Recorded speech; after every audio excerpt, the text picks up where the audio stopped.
Bismillahirrahmanirrahim. Assalamualaikum warahmatullahi wabarakatuh. Alhamdulillahirrahmanirrahim. Pada kesempatan kali ini kita bisa bertemu kembali bersama pembelajaran jarak jauh PPKN kelas 7 semester 2 2001 akan membahas bab 5 tentang kerjasama dalam berbagai bidang kehidupan. Kerjasama dalam berbagai bidang kehidupan, yaitu bab 5 PJJ jarak jauh. Kerjasama dalam berbagai bidang kehidupan. Kerjasama ini tujuannya pembelajaran biar siswa mengetahui kerjasama di bidang berbagai kehidupan. Kerjasama dalam mengusir penjajah dalam meraih kemerdekaan bangsa merupakan bukti kemampuan bangsa Indonesia mengatasi perbedaan-perbedaan yang ada. Tentunya negara kesatuan Republik Indonesia diawali dengan keadaan nasional akan persatuan dan kesatuan bangsa. Persatuan adalah perserikatan, ikatan atau gabungan beberapa bagian yang sudah bersatu. Persatuan dan kesatuan berasal dari kata satu yang berarti utuh dan tidak terpecah belah. Persatuan mengandung makna terikatnya beberapa bagian menjadi satu kesatuan, sedangkan kesatuan adalah merupakan utuh. Persatuan dan kesatuan terwujud karena adanya kerjasama sama masyarakat Indonesia untuk mengusir penjajah. Kesadaran akan satu kesatuan sebangsa Indonesia berawal dari bersamaan, senasib dan sepenanggungan sebagai bangsa yang terjajah. Jadi kesatuan merupakan kesadaran merasa senasib. Persatuan dan kesatuan merupakan senjata yang paling ampuh bagi bangsa Indonesia, baik dalam rangka merebut maupun mempertahankan kemerdekaan. Persatuan mengandung arti bersatunya beraneka macam corak yang beraneka ragam menjadi satu kebulatan. Persatuan Indonesia berarti persatuan bangsa yang utuh dengan masyarakat Indonesia. Oleh karena itu, semangat kerjasama para pejuang bangsa merebut dan mempertahankan kemerdekaan harus mendorong mengisi kemerdekaan dengan melakukan kerjasama dalam berbagai bidang kehidupan untuk melaksanakan pembangunan nasional. Pembangunan nasional adalah usaha secara sadar untuk mewujudkan suatu masyarakat Indonesia yang adil dan makmur berdasarkan Pancasila dan Undang-Undang Dasar Negara Republik Indonesia tahun 1945.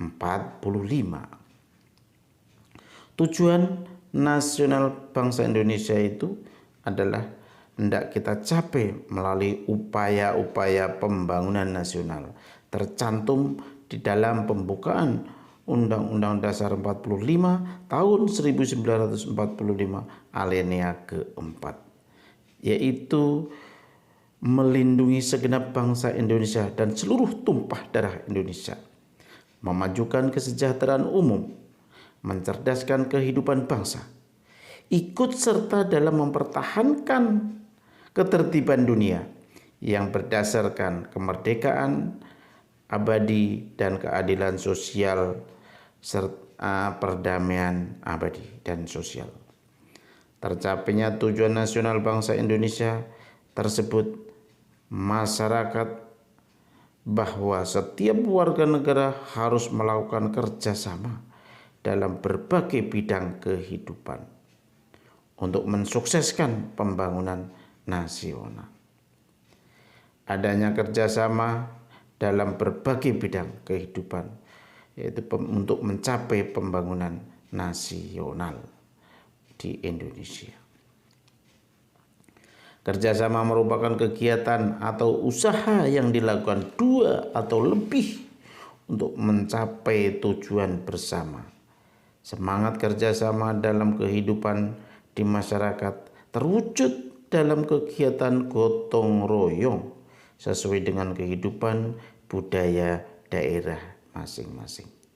Contoh kegiatan gotong royong yang dilandasi semangat kerjasama, misalnya Manunggal Sakatu di daerah Sumatera Barat, Sikaroban di daerah Palembang, Gugur Gunung di daerah Jawa, Mapalus di Minahasa, dan Subak itu di daerah Pulau Bali atau Dewata. Gotong royong merupakan ciri khas dan budaya masyarakat Indonesia yang didorong adanya kesadaran bahwa manusia memerlukan bantuan orang lain dalam kehidupannya. Manusia tidak dapat hidup sendiri tanpa kerjasama dengan orang lain. Bentuk kerjasama atau gotong royong dalam kehidupan bermasyarakat, berbangsa, dan bernegara dapat nampak dalam kehidupan sosial politik, ekonomi, keamanan, dan pertahanan, dan kehidupan umat beragama. Nilai ketuhanan kemanusiaan, nilai persatuan, musyawarah, dan keadilan merupakan nilai-nilai yang terkandung di dalam Pancasila yang mendasari kerjasama atau gotong royong dalam kehidupan berbangsa dan bernegara. 1. Kerjasama dalam bidang kehidupan sosial politik. Landasan kehidupan sosial politik masyarakat Indonesia adalah sila keempat Pancasila yang berbunyi, kerakyatan yang dipimpin oleh hikmat kebijaksanaan dalam permusyawaratan perwakilan. Sila keempat Pancasila pada prinsipnya menegaskan bahwa bangsa Indonesia akan terus memelihara dan mengembangkan semangat bermusyawarah dalam perwakilan bangsa Indonesia, mengembangkan kehidupan demokrasi untuk mencapai mufakat. Permusyawaratan adalah suatu tata cara khas pribadi bangsa Indonesia untuk merumuskan atau memutuskan suatu hal berdasarkan kehendak rakyat hingga tercapai keputusan yang berdasarkan kebulatan pendapat atau mufakat. Perwakilan adalah suatu sistem bagian dalam kehidupan bernegara, yaitu dilakukan dengan melalui badan-badan perwakilan rakyat seperti MPR, DPRD provinsi, DPRD kota, dan DPD. 2. Kerjasama dalam bidang kehidupan ekonomi. Dalam kehidupan ekonomi, kerjasama digambarkan pada pasal 23A Undang-Undang Dasar Negara Republik Indonesia tahun 45 yang bersifat memaksa untuk keperluan negara diatur dengan undang-undang. Seperti pajak dipergunakan oleh negara untuk membiayai pembangunan nasional. Dengan demikian, pembangunan nasional itu untuk kesejahteraan dan kemakmuran rakyat dan dibiayai dari pajak. Setiap wajib pajak secara bergotong royong untuk membiayai pembangunan nasional melalui pajak yang dibayarkan oleh masyarakat atau wajib pajak.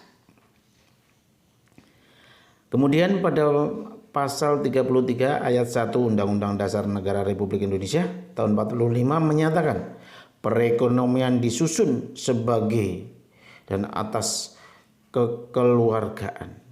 Hal ini berarti dalam kegiatan untuk prinsip kerjasama, saling membantu dalam suasana demokrasi ekonomi untuk mencapai kesejahteraan bersama yang adil. Wujud badan usaha yang diharapkan dalam pasal ini adalah yang cocok adalah koperasi. Sebagai badan usaha, koperasi beranggotakan orang-orang dan badan hukum dengan berlandaskan prinsip kerjasama dan kekeluargaan. Gotong royong dan kekeluargaan merupakan salah satu asas di dalam koperasi. Asas kekeluargaan mencerminkan adanya kesadaran manusia untuk melaksanakan kegiatan koperasi. Koperasi adalah oleh, dari, dan untuk semua anggota di bawah kepengurusan koperasi untuk kepentingan anggotanya, baik bisa berupa simpan pinjam, bisa berupa usaha-usaha yang sifatnya bagi hasil. Dalam gotong royong membangun perekonomian nasional tersebut terdapat semangat kekeluargaan, kerjasama antar anggota, dan tanggung jawab bersama untuk memajukan kesejahteraan anggotanya dan masyarakat.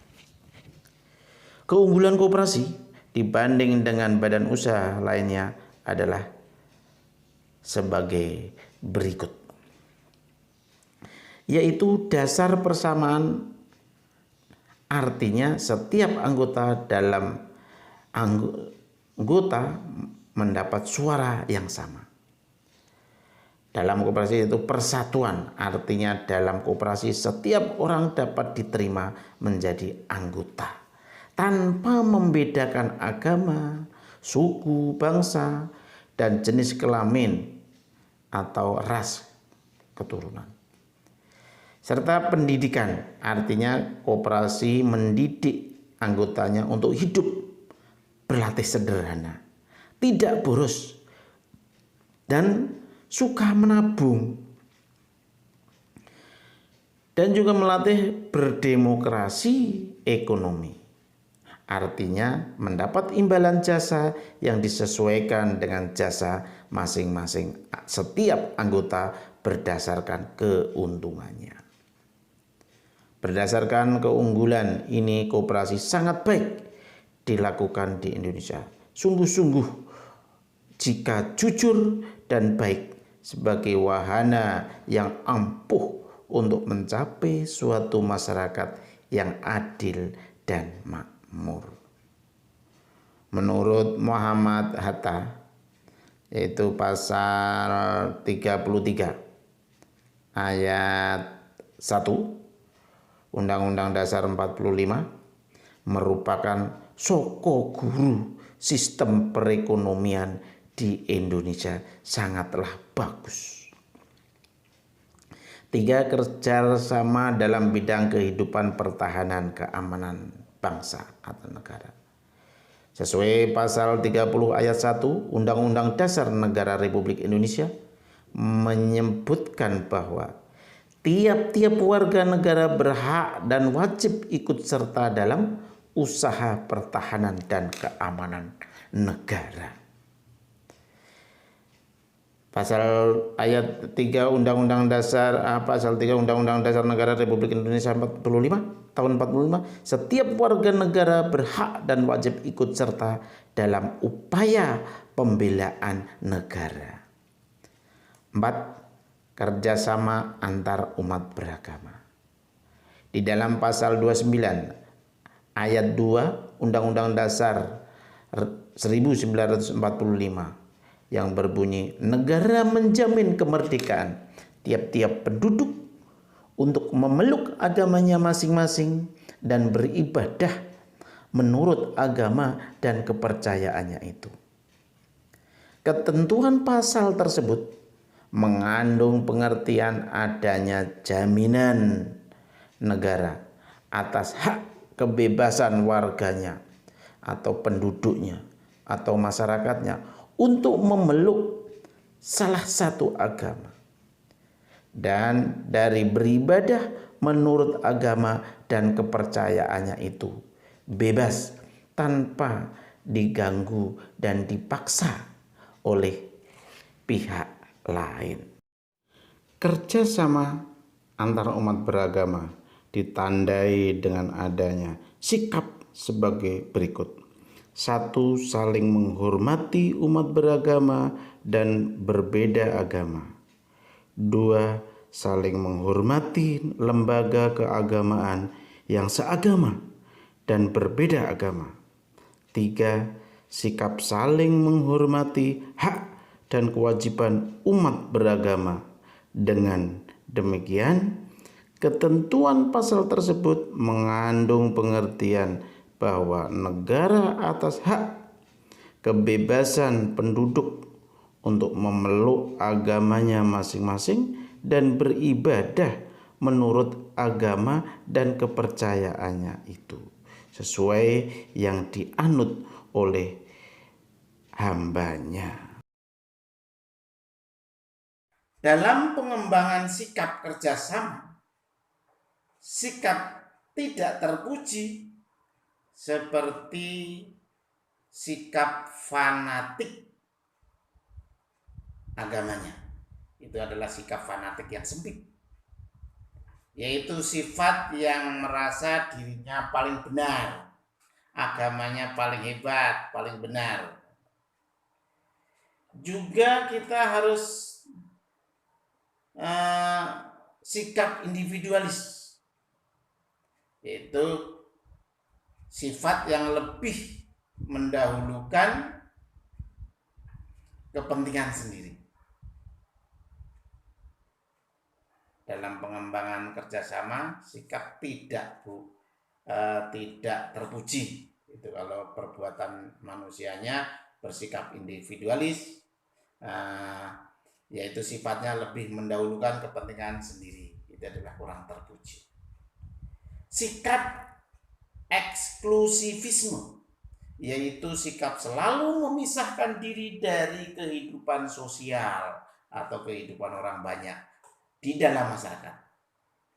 Karena adanya jurang pemisah akibat perbedaan suku, bangsa, adat istiadat, kaya, miskin, agama, dan bahasa daerah atau ras atau keturunan. Nah, itu harus dihindari untuk meningkatkan persatuan dan kesatuan bangsa. Juga sikap primordialisme. Primordialisme itu apa sih? Primordialisme itu ya perasaan kesukuan yang berlebihan. Wah, ini dari suku ini kita utamakan. Itu juga untuk bisa memecahkan suatu persatuan dan kesatuan. Mungkin itu saja penambahannya. Terima kasih.